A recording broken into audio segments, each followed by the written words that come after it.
700 άνδρες έχασαν τη ζωή τους σε μία μέρα στο Γαρδίκι. Χιλιάδες γυναικόπαιδα κατέληξαν σκλάβοι μετά την αποτυχημένη εξέγερση των Ορλοφικών. Η Πελοπόννησος ερημώθηκε για 9 ολόκληρα χρόνια. Πίσω από μερικές από τις πιο σκληρές διώξεις Ελλήνων στα χρόνια της τουρκοκρατίας κρύβεται σχεδόν πάντα το ίδιο χέρι, Αλβανοί μισθοφόροι, οι διαβόητοι Αρναούτες που υπηρετούσαν πιστά το Σουλτάνο. Πώς γίνεται όμως αυτός ο λαός, που έδωσε στην Οθωμανική Αυτοκρατορία δεκάδες μεγάλους βεζίριδες και πανίσχυρους πασάδες, να ταυτίστηκε με τις πιο άγριες επιδρομές και βιαιότητες εναντίον των Ελλήνων? Αυτή είναι η ξεχασμένη ιστορία του πώς οι Αλβανοί έγιναν το πιο αιχμηρό όπλο στα χέρια των Οθωμανών, γράφοντας μερικές από τις πιο σκοτεινές σελίδες της ιστορίας μας. Η ρίζα της σύγκρουσης βρίσκεται στη θρησκεία και την εξουσία. Ένα μεγάλο μέρος των Αλβανών ασπάστηκε το Ισλάμ. Αυτή η απόφαση δεν ήταν απλώς πνευματική, ήταν το διαβατήριο για την κορυφή της Οθωμανικής κοινωνίας. Τους έδωσε πρόσβαση σε όπλα, αξιώματα και κυρίως απόλυτη εξουσία πάνω στους χριστιανικούς πληθυσμούς. Αυτοί οι μουσουλμάνοι Αλβανοί, οι Τουρκαλβανοί, έγιναν οι πιο αποτελεσματικοί βραχίονες της πύλης. Ήταν οι μισθοφόροι που έστελνε ο Σουλτάνος για να καταπνίξουν εξεγέρσεις και να επιβάλλουν την κυριαρχία του. Ο διαχωρισμός ήταν ξεκάθαρος, δεν ήταν μια σύγκρουση εθνών. Ήταν μια σύγκρουση μεταξύ των ένοπλων μουσουλμάνων Αλβανών που υπηρετούσαν το καθεστώς και των άοπλων χριστιανών Ελλήνων που το υφίσταντο. Κανένα πρόσωπο δεν συμπυκνώνει τη σκληρότητα αυτής της εποχής καλύτερα από τον Αλή Πασά Τεπελενλή. Ο Αλή δεν ήταν απλώς ένας ηγεμόνας, ήταν ένας δυνάστης που έχτισε την εξουσία του με αμήλικτη βία. Το 1798 στην Πρέβεζα προχώρησε σε εκτεταμένες εκαθαρίσεις με αιχμαλώτους να διαπομπεύονται και αμάχους να εκτελούνται. Ακόμα πιο τραγική ήταν η κατάληξη στο Γαρδίκι το 1812. Για να εκδικηθεί μια παλιά προσβολή, ο Αλή ξεγέλασε και συγκέντρωσε 700 άνδρες σε έναν περιφραγμένο χώρο. Εκεί εξοντώθηκαν μαζικά, χωρίς σύκτο.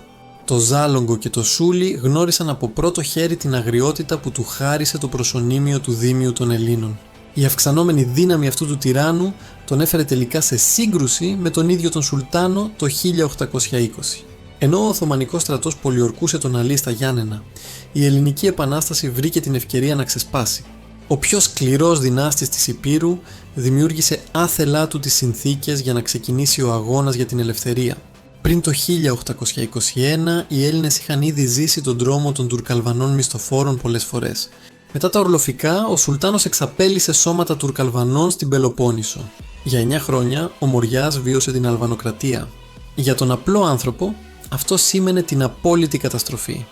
Περιουσίες λαιλατήθηκαν, οικισμοί παραδόθηκαν στις φλόγες, γυναίκες ατιμάστηκαν και χιλιάδες γυναικόπαιδα κατέληξαν στα σκλαβοπάζαρα.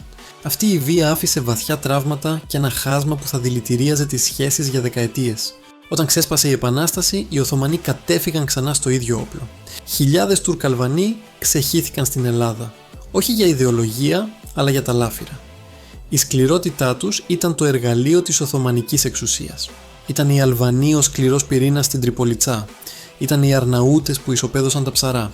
Ήταν οι Αλβανοί του Κιουταχή που έπαιξαν πρωταγωνιστικό ρόλο στο Μεσολόγγι. Θα ήταν όμως τεράστια αδικία να μην κάνουμε έναν ξεκάθαρο διαχωρισμό.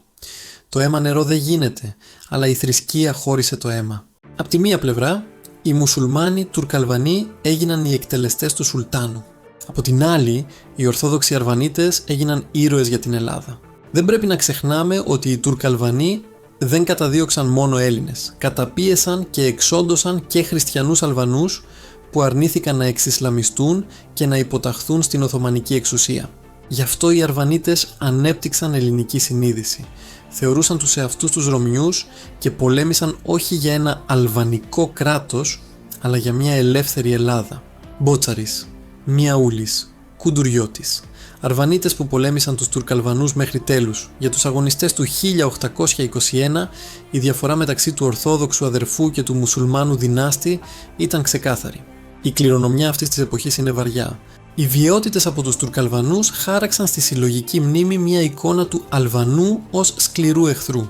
Οι Αλβανοί αξιωματούχοι στην Οθωμανική Αυτοκρατορία υπήρξαν τα πιο αποτελεσματικά όργανα επιβολής εις βάρος των Ελλήνων που βύθισαν την Ελλάδα στο πένθος. Η ιστορία έγραψε ότι το χέρι που κρατούσε το σπαθί του Οθωμανού δυνάστη ήταν πολύ συχνά αλβανικό.